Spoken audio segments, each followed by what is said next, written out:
My name is Ella, 24, and this is me before clubbing. Thank you. My name is Andrea. I'm 23 years old. This is me before party. Hi, this is Toppy, 24, and this is me before clubbing. Hi, I am Madam Ivan. I'm 34 and this is me before clubbing. Jethro, 22 years old. This is me for clubbing. Oh my God, Joven! First time wearing a short. Iba talaga. Oh. Tinakanta nung nagbayan. At may magugumbat kami ng kayo. Nag-aantay na isusumpa. Hindi, ang tanong ng bayan pala, nakapuntos na ba ang isang Mika? Alam mo, yung mga ganyan kami, dapat kasi hindi pa talaga. Kaya private. Wala pa. Magawa-gawa. Ay, kuwari, ganda-ganda. Nakalimutan ako doon. Ayan, so ay outfit check lang tayo eh. Ayan, ang cute ng outfit ni Madam, parang very millennial. Simple lang pero may rap. Kasi may mga Simple. Tsaka rock na rin yung buhok niya. Yes, ayan. Thank you, madam. The Coca-Cola girl, put your base in your walk. Diba? At talagang ano siya, Madam mo? And si mother na, baba niya yung wearing. Wow, nakasiin. Hey, Madam Iva. Wow! Sandals ko yan. Bonggang Marla to. Saan niya ako napatingin? I'm saying let's go. You're saying maybe. Let's find a disco. You're stuck at home being so lazy.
Maria Malakuti pag walang utin. After party yan. After party, aha. This is Joven after party. Jethro after party. I'm drunk and I have him. Limuel! Party! Thank you, Mother Nakba. Thank you, Mother Nakba. Kain kami dito. Where are you from, really? I'm from Japan. Oh, Japan. Hello, my name is Ivan. Well, I know you won't memorize all of us, but nice meeting you. What? Nice meeting you. Nice meeting you. Interpreter. Interpreter, oh. Sige.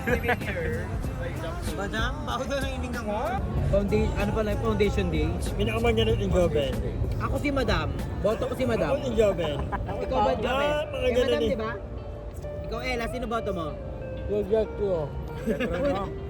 Galing sumayaw eh. So, sobrang galing sumayaw. Napigtal yung chinelas.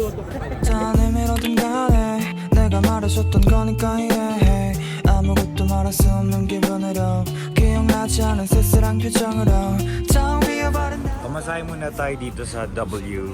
Lalagay ko na lang yung pangalan ng spa sa baba. So, nasa 6th floor lang siya.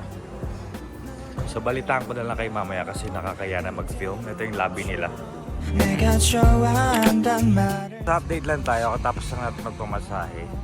Ayan, so kahit tayo dito sa KFC's, actually yung pinsan ni Madam nandun na nakapila.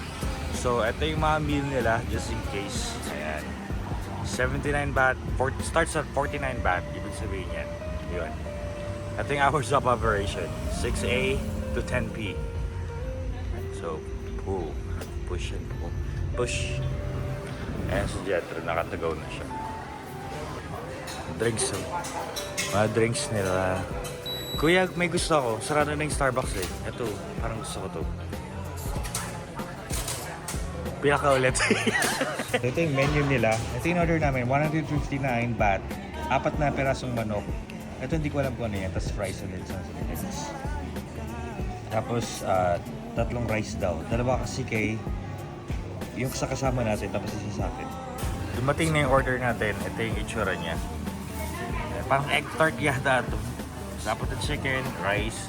Kasi wala silang gravy, so kumuha si pinsan ng hot sauce at saka ketchup. Yung massage pala guys, maganda doon. Lagi ko yung pinupuntahan. Okay. Medyo mahal nga lang siya kasi nga grabe din yung massage doon. Grabe yung facility. Yan, kung gusto mo talaga ma-relax at hindi crowded. Sa'yo yung buong room. Parang gano'n. Tikman natin yung KFC. Ito lang kasi malapit sa hotel.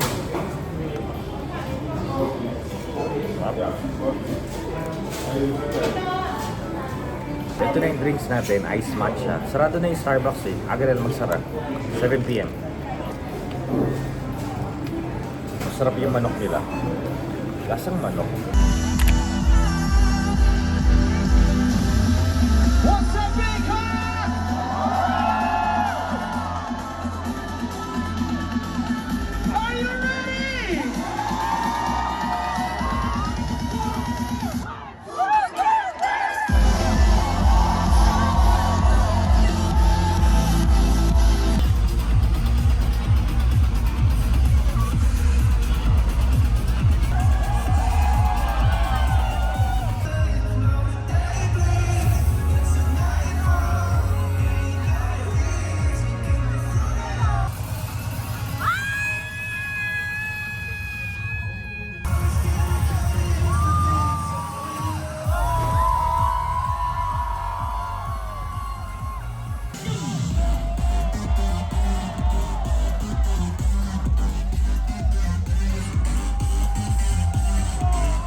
Guys, sa pauwi na tayo ngayon. Kakalating na natin dito sa airport. Pasensya na, medyo paos. So, hinatid tayo ng service natin. Meron tayong ganun ulit para convenient na talaga.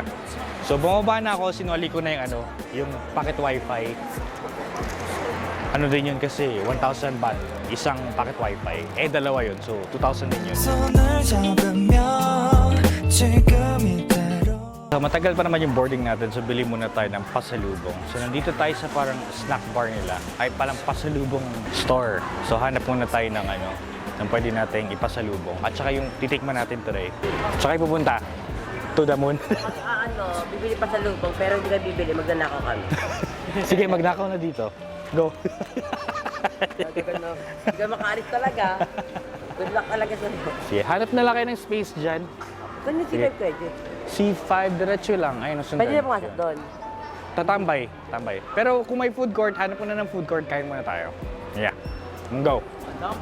Text. Naghanap lang sila madam ng spot para mag-edit. Ayan. Edit na yun eh. Wala daw siyang upload. Go. Tapos lang natin mamili ng mga pasalubong. Dito tayo sa parang food court. Pero hindi siya food court. Ano na siya, maliit na bilihan ng pagkain. So nilibre tayo ni Limuel. Okay.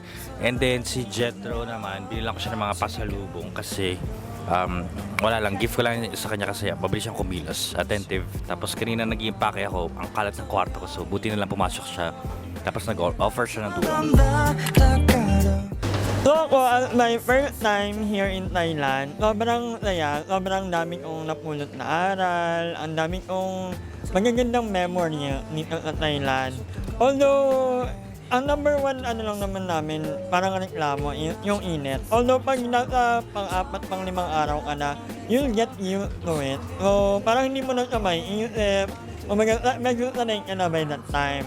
And mas nangingibabaw sa akin yung happiness na nakapag-ungkaran. Kami, sobrang saya ng ungkaran.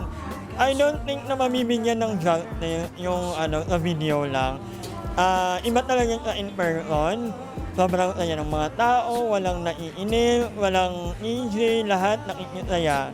So, sobrang thankful ako kay Jing dahil nakapunta ako ng Thailand kasama ang mga bayot. So, thank you so much. And ano pa ba?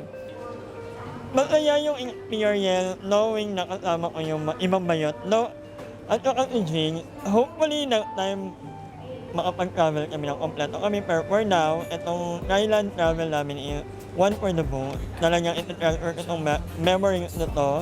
And yun, thank you so much, Jing. We love you. So ako naman, sobrang enjoy ko taga sa Thailand. Isa sa mga pinaka best memories ko dito as a first timer. And yung yung nag-bar kami last night kasi pumunta kami ng DJ station. Tapos sa DJ station, puro talaga, karamihan talaga dun is part ng LGBT. And then merong moment dun na pinapatugtog puro K-pop. Ang saya kasi kahit na hindi ko alam yung kanto ng K-pop, nai-enjoy ko kasi yung sound nila. Alam mo yun, nakikita ko silang sumasayaw, tapos kapag tapos ng kanta, tutunog yung panibagong K-pop dance, tapos magkano sila? Sasaya na naman sila doon. Oo, ang saya. Tapos alam talaga nila yung step, kaya nakakatawa. Tapos ako, doon lang, todo support, taga-video nila. Ang saya sa pakiramdam na makita ng mga gano'n na, alam mo yun, na parang feel ko, doon ako bilong talaga. Ang saya. Tapos, isa rin yung sa Songkran, yung nag-me time ako. Kaya marami akong na-experience dito. Tapos ang masaya pa kasi first out of country ko is Thailand, which is my dream country. Kaya thank you so much kay Kuya Jig sa lahat ng ginastos niya dito. Kasi ang usapan naman talaga, flight and flight and hotel accommodation. Pero nangyari lahat nilibre ni Kuya Jig. Kaya thank you so much. Kapag nagkaroon talaga ako ng maraming pera, isa kayo sa tutulungan ko. Bibigyan ko kayo ng bahay at lupa. Bahay, lupa, laruan. Ganon. Thank you so much kay Jig sa experience na to. Ito yung masasabi kong isa sa mga best memories so far this 2024. So ayan, ako ang experience ko here sa Thailand, it's pasabog and enjoying. So thank you so much Kuya Jig sa opportunity. Ang dami kong first time as in like yung Songkran, the best among the rest. Pasabog ang Songkran and then yung mga bar. And super ganda talaga ng Thailand, like legit. And ang linis, yung mga food, it's giving. Ang sarap ng mga food, delicious talaga. And kahit mainit siya, kapag busog ka naman, papawisan ka naman kasi napaka-ginit dito sa Thailand. Pero worth it naman habang tumatagal, nasasanay naman na yung katawan. Kaya pasabog. And yung mga temple, di man lang kami masyadong nakapunta ng temple at may nakikita kami. Malay mo, pag bumalik kami here, di ba? Maranasan na namin yan. I'm super thankful talaga kay Kuya Jig sa opportunity binigay niya sa amin and super enjoy and na-relax kami sa trip na to sa Thailand. Kaya thank you so much Kuya Jig. I love you so much and mag-subscribe na kayo and mag-watch na kayo para pasabog iba pa paano pa kaya pag may mga iba pang pasabog si Kuya Jig. Kaya thank you so much guys. I love ya. Okay, so ayan, ako naman mga nakbaba. Sobrang, first of all, thank you so much kay Kuya Jigs for, you know, letting us experience these things. Mali-mali na yung sinasabi ko pero ayun, sobrang natutuwa lang yung puso ko kasi pinakauna ko talagang balak na mag-first out of the country ako pag once na natapos na yung nakbabahay. Kasi nga, syempre, nag-aalat tayo ng budget, yung allocation, limited lang yung resources. Tapos biglang boom, opportunity and blessings galing kay Kuya Jigs. Kaya sobrang natutuwa yung puso ko. Maraming salamat. Hindi na compromise yung nakbabahay, nakatulong pa para sa mga content. Kaya naman mga nakbabanak na manonood sa vlog ni Kuya, please subscribe Kuya Jigs. Siguro yung appreciation ko kay Kuya Jigs sa ano na lang, sa Tapatan with Ate Mo Dempsey. So press 1 mga nanonood kay Kuya Jigs, kumpet nyo na matapatan ko siya. Press 1. Makikita sa comment section. And ayun, sobrang happy ng puso ko and sure akong happy din sila mama. One thing, ito ha, si mama nag-chat sa akin, ano daw, nagpapaabot siya ng pasasalamat kay Kuya Jigs. Sabi ko kay Kuya Jigs to kahapon kasi nakita niya daw yung mga vlogs. So, super happy ni mama. Sabi niya, mag-enjoy ka dyan, ganyan. So, di ba, hindi lang ako yung napasaya ni Kuya Jigs, pati yung mga magulang ko. Kaya maraming salamat Kuya Jigs. This is an opportunity na talagang unforgettable since first out of the country. Tapos ganito pa kaganda yung mga nangyari sa amin. Yun lang. Thank you Kuya Jigs.